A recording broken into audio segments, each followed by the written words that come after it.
Grab your cocktail and get ready for this episode of the Old Fashion Masonic Podcast. Welcome to the Old Fashion Masonic Podcast, where we talk all things Freemasons while drinking an old fashioned. I'm Brian, and this young face who has probably cut our average age of our guests down in half is on the podcast, not from Texas, not from Russia, not from Kansas. Cameron Mayers is from Mississippi. Welcome to the podcast, Cameron. Thank you so much for having me, Brian. So Cameron, I've got a million questions, so I'm going to keep it condensed because our viewers have an attention span, right? And mostly like me, an attention span issue. If you get me past 20 minutes, I'm in la la land. So Cameron, have you ever seen an episode of the Old Fashioned Masonic Podcast? I have. I've been watching for the past 6 months now, I'd say. Okay, nice. We kind of go a lot of different directions. There's stuff we put out that's pretty cool. Some of our what I call our AI versions, I think are they're kind of trash at times. So, but we try to get better. The whole reason this podcast started a few years ago was to put a different face on Masonry. Everyone has this image of what they think Masons are. And we wanted to throw all that out and say, as Masons, we come from all walks of life. And you will be our official youngest member to be on the podcast at 23. But before I give away any more information about you, why don't you tell our listeners who's Cameron? Yeah, so hey all, for anyone who's listening, my name is Cameron Mayers. Was born and raised in Pearl, Mississippi, so right in kind of central Jackson metro area. Recent graduate of Mississippi State University in 3 degrees of political science, communications, and marketing. Kind of really just love life at the end of the day. Kind of a very ambitious person, which got me into Freemasonry. Fellow fan of podcasting, fellow fan of comics, all things kind of just like nerd and pop culture, and overall just great lover of old fashions whenever I get one. Nice. Okay. So we're going to slide right over. This is going to tie the rest of your story in. So tell us about your Masonic journey from where you started to where you are now in 2025. Absolutely. So kind of growing up, I didn't really have a kind of exposure to masonry like other people do, but I kind of did in a very indirect way that became a very direct way. So my aunt, she's a member of Alpha Kappa Alpha Sorority Incorporated, kind of in the Divine Nine of fraternity and sorority life, kind of like your Black Greek letter councils. And whenever you go into like a shop or you just kind of see one of her friends that she has, you kind of just see like PHA or a square and compass. And you always just kind of like knew something like, okay, that's familiar to you. I'd say probably my freshman year of college, one of my great friends, Peyton Bell, who's actually a member of Stringer Lodge in Jackson, Mississippi, of PHA, was initiated and raised through there. And I kind of texted him one day saying, hey, like, I'm interested in this. How do I kind of go about it? And, they kind of give you the answer of, oh, you just like find one and kind of just like ask. Him being in Jackson, me being in Starkville at Mississippi State at the time, kind of just like had that in the back of my mind. About a couple weeks after that phone call, I ran into a random guy in a gas station that had a square and compass car tag on. So in like the height of COVID, me running up, mask up with him saying, hey, I see your square and compass. I want to be a Freemason. How do I do it? Him kind of being shocked that this, again, 18-year-old at the time is asking him how to be a Freemason. And him not even being in the area. He was actually just visiting his granddaughter that's from the Starkville area. And he says, oh, I don't have any petitions in my car, but just go online and like, you'll figure it out. Him being PHA at the time and me not knowing. So I think that night I just went into my dorm, Googled how to be a Freemason Mississippi or whatever, like search query, popped up the Grand Lodge of Mississippi's page and submitted a query. And then I'd say a week later, I got a call from the secretary of my home lodge, Aber 89, and the rest is history. Nice. So you sought it out at 18. You went through your EA at what? 19, 18? 19. And then you passed all the way. You went to your fellow craft degree, and then what year were you raised? In November of 2022, the week Oh, before Thanksgiving. week before Thanksgiving. So as you were going through the process, well, let's back up. Did you let anybody from your family know that you had sought out masonry since you obviously have family in masonry? I let my dad know. He's a Prince Hall Mason. I kind of texted him right after right before I was initiated, and he said, "All right, call me back after." So went through it, called him back, and he said, "So how do you feel?" And I said, "I feel good. Don't really know what's next, but I'm excited." And he was really encouraging throughout my entire journey. Kind of just like someone that I had like in the background that kept saying like, "Hey, like, did you go to lodge today? Like, how was it?" Things like that. So super encouraging on his end. And very superficial. So for those who don't know, and Cameron, correct me where I'm wrong, the Grand Lodge at this time, the Grand Lodge of Mississippi currently does not recognize Prince Hall. That is correct. Right. So for anybody who's watching, when he's talking to his dad, it's very superficial conversations. They're not giving Masonic secrets. So anybody's like, oh my God, we've got him. You didn't get anybody doing anything. We can have conversation. It's no different than what we talk about on a podcast. We're not giving away any Masonic secrets. So for anybody who's trying to go that direction, click off and bounce, because that's not what this is about. So your dad was excited that you came in and Hmm. was encouraging you through the process. Yeah. Nice. Nice. So let's kind of back. So you currently hold an office, which is, Junior Warden.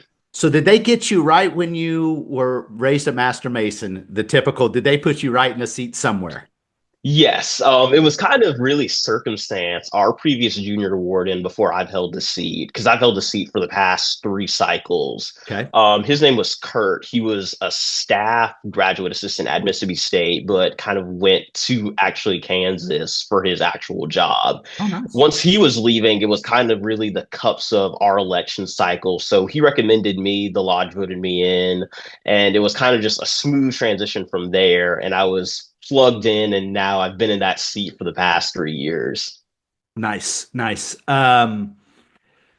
So I'm trying to think, at our lodge, Junior Warden was always responsible for putting the meals together, at least in our lodge, organizing it. Do you have something different as your unofficial role?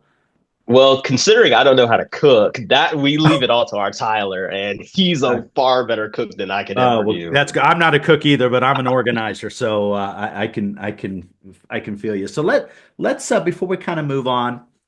So let me tell you what I think I know from the Midwest. Mississippi, been there, visited, lots of great things, many great things about the state.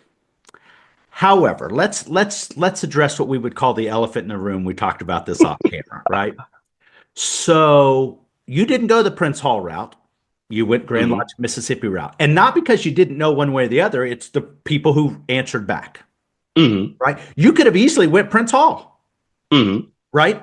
So let me ask you this, and I'll just ask the question in the room is, how welcoming have the Brothers of the Grand Lodge of Mississippi been overall?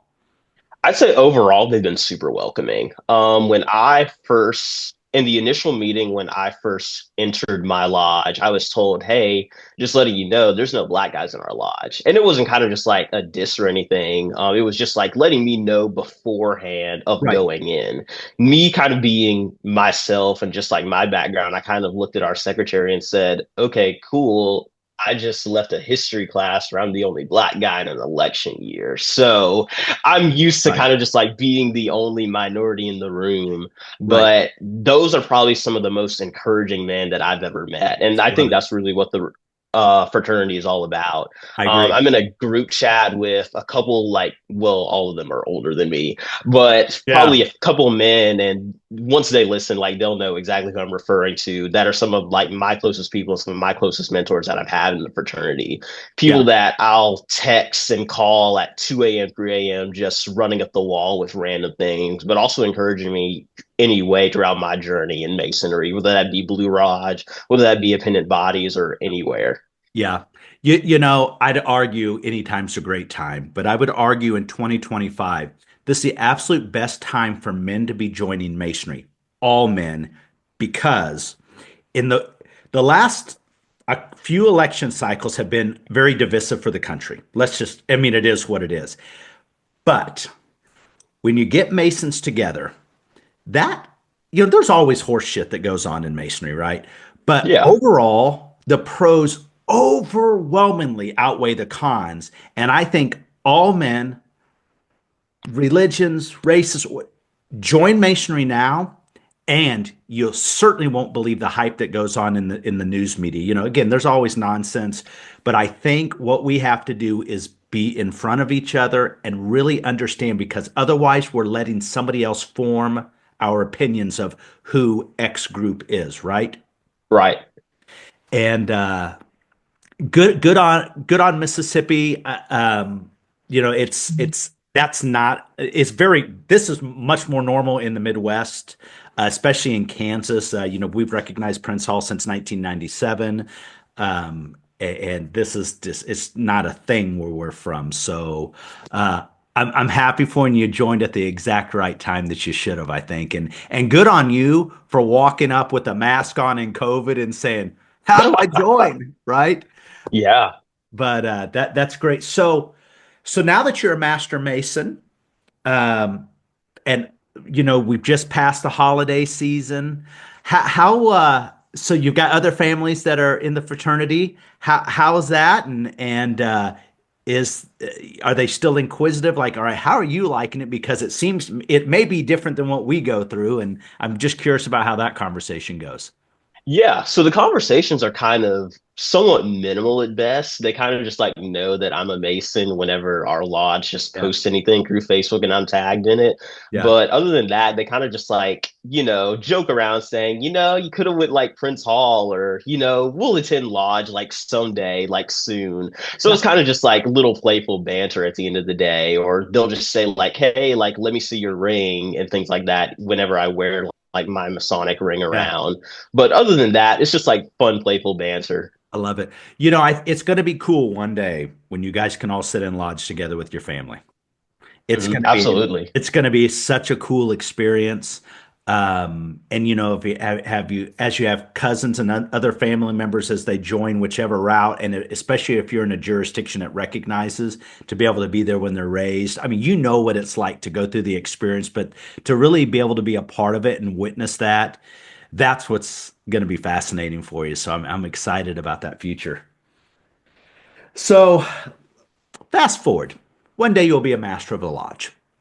When you're master of the lodge, what's you're going to have lots of goals, trust me, and you're not going to accomplish all of them, trust me.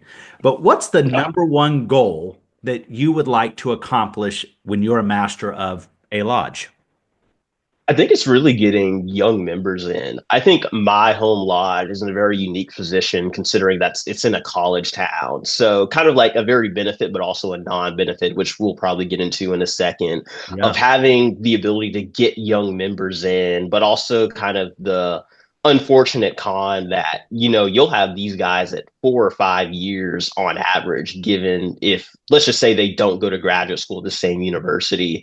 So kind of just like getting them in and potentially, obviously we don't recruit, but just like setting a good example forward of saying, hey, this is who we are. This is what we can do for you outside of if you go through fraternity and sorority life at a public university. Here's another option that you can. And I think my home lodge is doing that now with our recent kind of just like foundation of having a DMLA chapter within it, Oh, kind of just nice. like getting young men and mentoring them up and not really just forcing masonry down their throats, but showing them, hey, this is something that you can do once you get to that age. And we're always here if you make that decision. Yeah, I think overall, our public awareness as Masons is lacking at best. We can Hmm. do a lot better job of that, especially in a college town, right? You know, is there competition with frats? Sure. However, some of those guys, when they come out of frats, they might be looking for that next step too. Not everybody pledges, and I would guess, I think I read an article where less people are pledging now than they have historically. And, Yeah. I don't know if it's because there's other activities, but is there an opportunity for us as Masons? Probably. How do we address it? I'm not the answer to that. You are, because you're closest from an age group and you speak that generational language that I don't speak. And there's a thing with generational language, right? It's all the same words, but everything means something just a little bit different. So at 23, your vernacular is way different than a 50-year-old guy. And that's just the reality of it. And we have to be able to articulate our message across the board, right? Multiple Mm. campaign. When we do Facebook posts, we do a lot of A/B testing, right? And we'll target, 30 and under, and we'll target a 50 and above and see what hits more, right? And so A/B testing, and I know we've lost some of you listeners with that, but A/B testing is exactly something you should be doing if you want to test the effectiveness of a marketing campaign. So, yeah, I think that we're lacking on public awareness, which kind of throws me into this next question. Why do you think more men in general aren't joining? I really just think it's public awareness at the end of the day. When you kind of just look at it, and I'll say probably deep south, for example, whenever you're traveling in the deep south, you kind of go through these like runoff like towns. If you don't just go by highway, you see a lot of lodges that are kind of just worn down buildings, and you kind of just like, especially just as a master mason, especially like me being in the deep south, you kind of just have that question of, oh, like, I wonder what's the history of that lodge. I wonder what caused that lodge to kind of become extinct. And we have those conversations in our lodge in the state of, hey, we're having members leave. We're having members that start families and go in and go to all walks of life, but unfortunately just don't come back. How do we kind of just like fix that going in? And there's no real right answer. I don't think there will ever be a right answer, but we're doing the best that we can and trying to get people back in and kind of really just showing the public face of what Freemasonry is or what it was back in its golden age. Well, I think the first step is starting the conversation, right? Is the why. And maybe it's something as simple as, we're going to have a time when people go in here and they're starting their families. Do we need to do one event a month, a family event where everyone can maybe before lodge come and have the mom and siblings come in and we all have dinner together before lodge. They go home, then you have lodge, and at least that they can have dinner together as one big giant family, maybe once a month, once a quarter, once a year, something to make the brothers who have went into this chapter of their life to say, "Hey, we're still here for you. We get it. So we're going to try to adapt." I don't know. I don't know what the right thing is, but as long as Cameron's not cooking, you can come for dinner, right? Absolutely. We may Yeah. get hot dogs, but we'll get something. You know what? I mean, you don't sleep on a good hot dog, man. Don't do that. So you think the biggest thing is a public awareness campaign? I think so. And I think it's really just gathering people in once they kind of like go in that next phase of life. I could have easily said, all right, after graduation, I just viewed Freemasonry as kind of just like my Greek life experience in college, and now I don't want to do anything with it. But I've stayed the course after graduating back in May. When I interned in DC this past summer, I visited every single lodge that I possibly could in the Wow. DMV area. So it's still something that's super prevalent in my life. And me recently joining the Scottish Rite as an independent body is Yeah. another thing that's keeping me in. But when you think about just like guys that are way more experienced than me, especially like guys in several different independent bodies, they're out night by night. And there's rarely a time where you kind of just like sit down in your own home, especially if you have kids, where, okay, let me be a family man. And of course, like I don't know that experience because I'm 23 and I don't have a family yet. Right. But as someone who is more experienced than me, that could take a toll on you. And it comes to a point where you could say, hey, something's got to give, and Freemasonry's got to give, and all these independent body dues are racking up. And I want to like do this with my son. Like that's something that those conversations need to be had. And those conversations are being had, but they're just going in the way where Freemasonry is left in the open. Yeah, that's a great point. Because we all kind of go through those stages of life, and all of us, when we become Masons, at some point we're told, "Hey, Masonry's never first, right? Mm. You've got to take care of your family. You've got to have a job to take care of the family, and Masonry's here. So when you have time." It's here. So we also have to be cognizant of that. And the other side, as Masons, we also have to be cognizant of burning Masons out Mhm. because, you come in and with me, I went Blue Lodge, Scottish Rite Shrine, came back around the York Rite, but you could be busy 20 days a week. If Mhm. you allow it, and then something that could create some resentment with friends, family, spouses. And so you have to find that balance where masonry is not in the household deemed as something that takes spouse or dad away from home. So it's Right. such a happy balance. So if you were in charge of a public awareness campaign, where would you start us off at? Would we just be blasting Insta and Facebook? Would we be working social media like nobody's business? I think so. I think now in like the digital age that we are, I think social media is really kind of your big push, whether that be Instagram, TikTok, Facebook, Twitter, now X, or whatever like other Yeah. social media app comes in like the next couple or so years. My lodge posts kind of just like very frequently on, hey, we're having this event, or hey, like this individual was recently initiated and things like that. So it's a public awareness thing, but there's some lodges who don't even have a website, who you kind of just like don't even know or what in. And there's Yeah. some grand lodges even that have like very weird websites to navigate into. So if you're someone who's interested in reaching out, may not be as easy as it was for me. And that may turn you off, and you may not even get into masonry if you're turned off by the original thing. So not only just having a big like outreach just through media, but also having a good public outreach and a good accessible outreach as well. Yeah, let's go to websites. Sometimes worse than having no website is a crappy website. Mhm. And the target audience really is mid 30s and younger, right? That's who are joining right now. And if I log on to, let's just say, forget masonry. If I log on to a business and it's a website and that thing is clunky, tired, you've lost me because Yeah. that's my first impression of you. So everyone needs to think about that. If you got a crappy website, you need to shut it down and at least make your social media look better. But old pictures, tired pictures, uh, pictures on a screen, just basic marketing. If you ever go to a website, I'm going to tell you something, and you're not going to be able to unsee this again. If you ever see photos where a person is looking this way and looking off the screen, Marketing 101, they screwed up. It needs to be looking to the center or straight on. But there's so many things that if you want to direct somebody to somewhere on your screen and you have faces, make their eyes be looking and directing somewhere. That's just Marketing 101. Colors, font, updated calendars. If you go onto a website and it's got a calendar from 2022, you've lost people.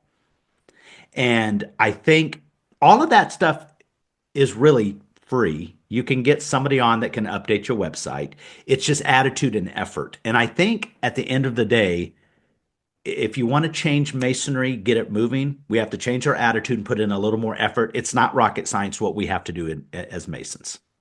Mhm. Really not. We have to embrace your generation of what's the language? What do we need to be speaking? What makes us tick, right? Mhm. Yeah, we can do better. Masonry as a whole, absolutely love it. We have some areas for improvement, just like everything. And one thing I left out, so you didn't say, well, so you've got 3 degrees. What's your goal? What are you gonna do? You didn't say. What do you want to do? So this year, I'm kind of just like taking a gap year after undergrad, just because I did so much and also just had various opportunities that presented itself when I was in DC. So law school is next year. So the eventual goal is to become a lawyer, pass the bar, and then kind of just like go forward from there. Right. So do you want to stay in the political world? Yes, sir. I love it. I love it. So here's the question. Where do you represent? Do you represent Mississippi or do you represent Texas? Well, I was born and raised in Mississippi, so I'm only in Texas for holiday right now. Most of Okay. my extended family lives right here, but I'm Mississippi through and through. Love it. Mississippi has a lot of issues and a lot of problems that we're continuing to work on, but I'll promote it as the greatest state in the union at the end of the day. Love it. The greatest state, really, in the country. Mississippi has made me who I am today, has shaped my worldview. And I always say that you can leave Mississippi and kind of really explore other places to gain a broader mindset. But at the end of the day, Mississippi isn't going to change unless you come back and change it. So that's kind of my current mindset that changed while I was in undergrad, and I'm looking forward to whatever Mississippi becomes in my lifetime. Dude, I love that, man. You should be on a billboard with that. That's unbelievable. So, all right. So before we get to the most important question of the podcast, I'm going to give you the magic wand, Cameron. One magic wand, one tap of it, and it changes one thing for masonry. What would you want that magic wand to do, my friend? This is a superficial thing, but I am not a fan of the black hats in Scottish Rite. For some reason, they're just a weird and off color to me. And it's superficial. What should it be? To Or is it me, just a hat in general? I think it's just a hat in general. Okay. All right. And you think it's worse than the fez? Well, I haven't got to experience the fez yet, but the fez looks more attractive to me than a Scottish Rite hat. Oh, wow. Okay. I wouldn't even have gone that. I would have thought 100 different things, but yeah, I will tell you, it's way more comfortable than a fez because the fez wants to tip and move and all around. So I get it. It's just, yeah, yeah. I see. Now, pop culture question. Run DMC in the video Tricky, there's a Mhm. lady wearing a Scottish Rite hat in that video. Okay. If you've not seen it, go to it. It's so weird to see. I don't know if that was a Clandy or something back in the day doing what they did. I don't know. I said what I said. So before we get to now, the most important question of the podcast, I'm going to throw up four things on the screen, my friend, and one Mhm. of them must go forever. It was never invented. So on the screen, you have tacos, beef, chicken, steak, whatever you want, pizza, any crust, any flavor, any style, wings, whether it be dry rub, sauce, burger, any way you want it. Cameron, for the fate of the world, you will be a politician one day, my friend, and this will come back and haunt you in 20 years. What one of these foods must go forever? It was never invented, and why? Okay. This may make a lot of people mad, but there's a caveat to this. Okay. I'm going to go with wings, but There they we go. have to be boneless. We're going to keep bone in wings, leave out boneless wings. You know what? I get wings a lot, but I could get on board with that because I was always disgusted when people were getting rid of wings because it Mhm. was kind of bothersome. I was on a wing kick. However, you're saying I want to get rid of wings. However, only the boneless. The rest have to stay. If you want to eat boneless wings, just eat chicken nuggets at the end of the day. There is nothing You're as not good, wrong. there's nothing better than a lemon pepper all flat. You're not wrong. You're not wrong. You just can't get rid of that. Yeah. Yeah, you're not wrong. Cameron, I appreciate you. Thanks for joining the Old Fashioned Masonic Podcast. Cheers. Of course. Thank you.